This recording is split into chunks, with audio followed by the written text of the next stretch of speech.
here to inform you that we've gone to court, and the parties of the respondent to the suit that I commenced at the Federal High Court is the Senate of the Federal Republic of Nigeria, the President of the Senate, Senator Bala, Ibn Hala. I'm a party there. Of course you are, sir. Along with all the members of the committee. This action was commenced at the Federal High Court on the 21st day of May 2018, and I have before me proof of service to indicate that all of the parties I just enumerated have all been served. If you have not been served, we're able to have a proof of service in the office.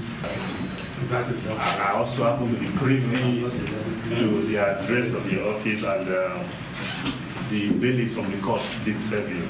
But if you've not been served, Chairman, I have a copy here for you. I'll graciously make my available. But you cannot serve me. Are you a bailiff? I'm not serving you. Okay. I'm making it available to you. The essence is to put your notice out. Okay.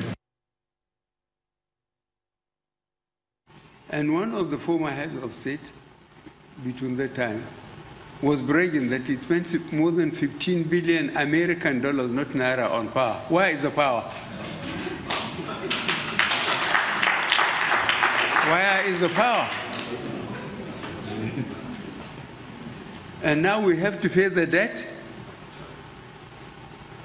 And this year's and last year's budget I took to the National Assembly was the highest in capital projects, more than 1.3 trillion naira. Let anybody come and confront me publicly in the National Assembly. What have they been doing? Some of them have been there for 10 years. What have they been doing? So really, this country, luckily for me, I said it about 20 years ago, that we have no other country than Nigeria. We should remain here and salvage it together.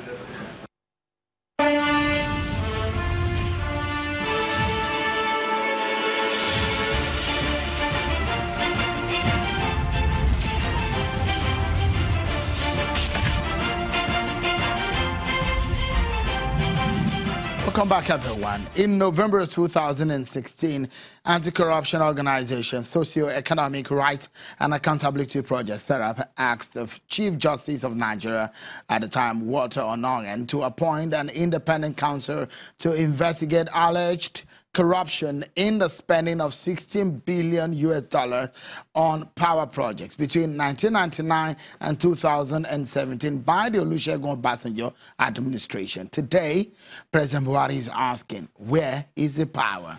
And so let me give you some perspectives to this issue. If you look at the diagram, you will may be able to get a sense of why this question is being asked. If you put on power in your homes, and how much of that you have, and what has been the difference in the last 3 years or so, because it is said that over 11 trillion Nigerian naira has been lost to corruption in the power sector.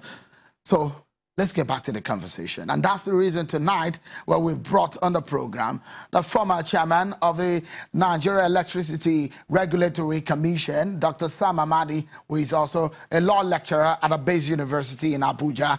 And side by side with him is a former member of the House of Representatives, one person who knows too well what went down at the floor of the National Assembly when the probe of the 16 billion happened. Honorable Wesley Dawson, my partner tonight. Thank you, gentlemen. Let's continue with the conversation, shall we? So if you look at the figures, and one of the things that the president is raising, in 2016, there was a clear show of about 700% of increase in the budget, which went into the Power, Works and Housing Ministry. And he's saying that his administration has put a lot of effort in doubling his effort in issues of infrastructure, and especially the issues of of power. Dr. Amadi, would you say there's been a consistent and intentional movement for progress under this administration, especially when it comes to the issues of power?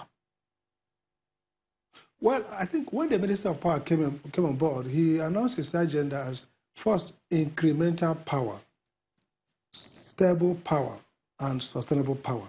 Now, incremental, because you see, the fact is that this administration is building on the good work that the previous administrations have done, particularly President Obasanjo, who took the initiative to set up the reform, enacted the law, the EPSR Act, and then put up a regulatory commission, which is at the heart of it. So essentially, we've seen build up of incremental success in this sector. What this administration may have added, perhaps, is, and that will come after they have exited, we'll investigate and see, maybe greater level of prudence, greater level of accountability, because this is a government that came on the agenda of fighting corruption. I did say when I was a regulator, and I was controversial, I had problem with the then ministers, when I argued that the two problems bedeviling this sector, one is a modeling problem. Modeling means we are running state monopoly, public enterprise, with the conventional, what they call soft budget line, which means if NEPA then could mismanage their fund, they will build that with public budget. That's the idea behind privatization.